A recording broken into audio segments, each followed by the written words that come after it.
dragi gledalci, evo još jedan klip, sve za Android. Danas ću da pričam kako da fabrički resetuje telefon, to jest kako da povratite telefon kada zaboravite šifru. Evo ja sam stavio jednu najobičniju šifru, čisto da pokažem na koju šifru mislim. Kada zaboravite ovu šifru, prvo isključite telefon, ići ću power off.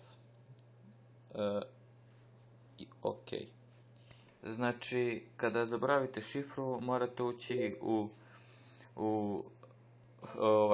u hard reset, to jest držite za pojačavanje muzike i power on button, odnosno za uključivanje telefona.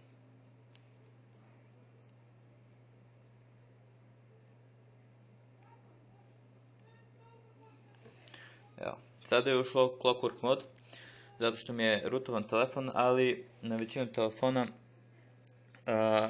je isto tako, samo bez ove sličice. I sada uđete wipe cache partition,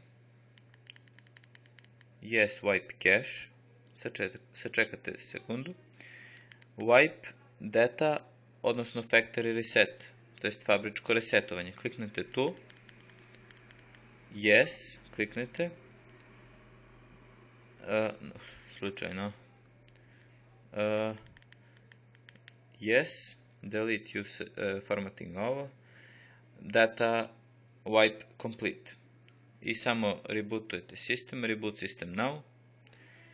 I sada bi trebalo da je skinuta šifra i da možete opet da koristite svoj Android telefon. Ali sad će da se čekamo da vidite kako je to u stvari uspelo. Evo. Evo, i sada naravno, kao da ste kupili telefon, traži mi da se instalira, sve po redu.